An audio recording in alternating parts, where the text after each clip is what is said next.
During a major charity gala, my uncle raised his glass and said, "She's like the background music of business, always there, but you forget it's playing." The room laughed. I spent a decade documenting every fraudulent grant he signed.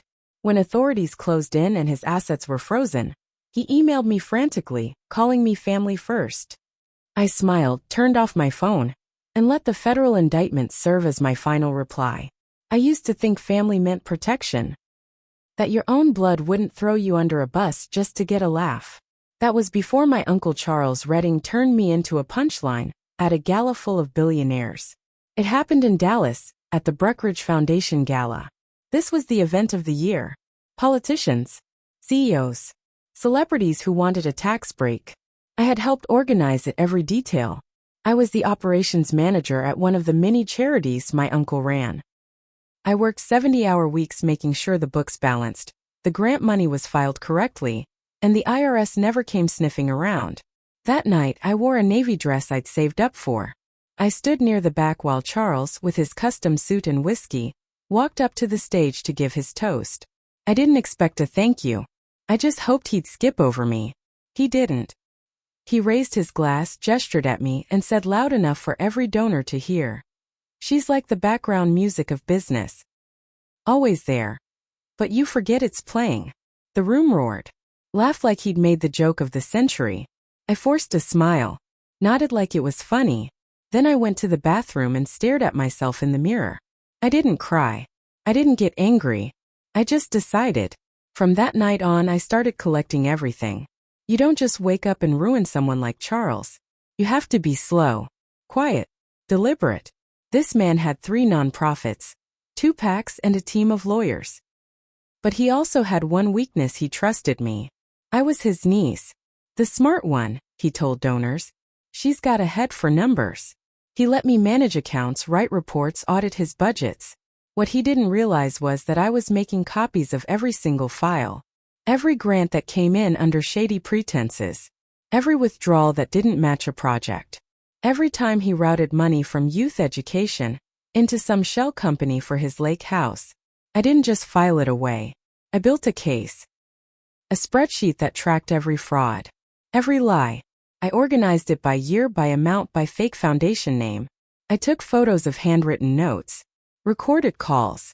I had backups in 3 cloud accounts under fake names. I waited. Charles got cocky. He started doing business overseas. Told me, set up a new LLC in Miami. Just the paperwork. I did.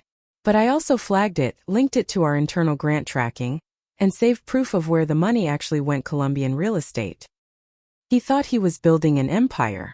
I was building a noose. At year 6, I started feeding tips to the IRS. Very light. Just enough to make them nervous. They didn't know who the whistleblower was. I used burner emails. But they started watching. And Charles? He felt it. You could tell. He stopped joking so much. Started asking if I was sure the reports were clean. I told him yes. He said, "Family's all we've got." I smiled. Said, "I know." The big one came in 2024. A $4 million grant from an environmental trust. He was supposed to use it to build low-income solar housing in South Dallas. He didn't. He created a fake contractor. Had me set it up. But the contractor was me under a different name, through an identity I built just for this moment. When he signed the invoice, he committed direct wire fraud on federal money. That's when I called the feds for real. I walked into the office with a suitcase full of files. Not copies. Originals. Printouts. Voice memos. Videos.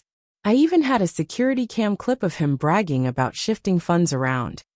The investigators' faces went from bored to locked in. "You've been collecting this how long?" "Since the gala," I said. "It happened fast. Federal indictments. Court orders. His accounts frozen overnight. His lawyers blindsided. His wife called me 3 times. I didn't answer. Then came the email. I'll never forget it. Subject: Please, I know you're behind this. You're still family. They're freezing everything. I can't even get bail. You've made your point. Please, let's talk." I closed the laptop, turned off the phone, went outside, watched the spring breeze shake the trees in my yard. He was arrested that night. After his arrest, people came crawling out of the woodwork. Former employees, minor partners, old friends who'd been cheated out of deals. One guy claimed Charles stole land from his dying brother. Another said he was blackmailed into silence after questioning a grant payout. Turns out, Charles didn't just screw over the government. He left behind a trail of betrayal a mile long. I kept my head down, but people started guessing. My aunt, his wife, showed up at my apartment 2 weeks after his indictment. She didn't knock. Just waited by my door until I came home. Her face was pale. Red eyes. She didn't look angry. She looked destroyed. "You," she said. "You did this." I didn't answer. "He's not a good man. I know that. But you were family." I looked her in the eye and said, "So was I." She slapped me. Then she walked away. That night, I moved my files into a storage unit on the edge of Fort Worth. Just in case. A local reporter found out I was the whistleblower. I don't know how. Maybe someone from the investigation leaked it. One morning I woke up to see my name trending. There was a picture of me at a company picnic 5 years ago. The headline said, "Redding family betrayal. Niece behind multi-million-dollar fraud expose. People took sides. Some called me brave. Others called me a traitor. My email got hacked. My tires got slashed. I stopped going into the office. I started carrying pepper spray." That's when the second twist hit. Charles tried to flip the story. He filed a countersuit. Claimed I ran the fake contractor. Said I created the fraud and pinned it on him. His lawyers painted me as a bitter, jealous woman who'd been cut out of the will. They even dug up that Gala quote. "She always wanted to be more than background music," one article said. "Looks like she finally got the spotlight." Remember the burner phone? I kept it secret until the trial prep started. It had 2 voicemails on it. Both from Charles. One was from 2023. He was drunk. Bragging about bending the rules. Said the IRS was too stupid to catch him. Mentioned names. Dates. The other was from the night the contractor scam was finalized. He thanked me. Said, "Smart move hiding that one. You always knew how to keep things quiet."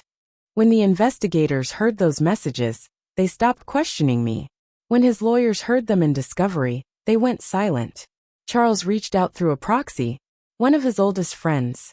The man sat across from me at a diner, trying to look calm. He pushed an envelope across the table. Inside was a check for $200,000. "He wants you to walk away," the man said. "Take the money. Say you were confused. Say you made mistakes." I stared at that check. I thought about the gala. The laughter. I thought about every night I stayed late, cleaning up his lies. Then I set the envelope on fire, right there in the diner parking lot. After I burned that check, I thought it was done. I thought he'd finally accept that I couldn't be bought. But Charles was never the type to go quietly. A week later, I got a letter in the mail. No return address. Just my name typed neatly. Inside was a single photo. It was of me at 17, standing in front of a warehouse outside Lubbock. My backpack open. A man next to me I barely remembered. On the back of the photo was a handwritten note. "Careful who you bury. Some graves are shallow." I didn't understand it at first. I hadn't lived in Lubbock in years. Then it hit me. The summer after high school, I worked for one of Charles's old side businesses, a shady consulting firm that supposedly helped nonprofits apply for government grants. Even then the place felt off. The guy in the photo, Marty, was the manager. I remembered overhearing him talk about fixing numbers on applications. I'd forgotten all about it. But Charles hadn't. The message was clear. If he was going down, he was taking me with him. He was digging into my past now, trying to spin anything he could. The feds called me 2 days later. Asked if I knew Marty. Said his name just showed up on a list of falsified grant recipients from 2009. They were poking at it, trying to see if I was clean. I told them the truth. I was a teenager filing paperwork. Nothing more. They believed me. But it was close. Too close. That's when I changed tactics. Dean was Charles's equal once. Back when they were both up-and-comers in the nonprofit world. But Dean got squeezed out of the Redding empire early, quietly, bitterly.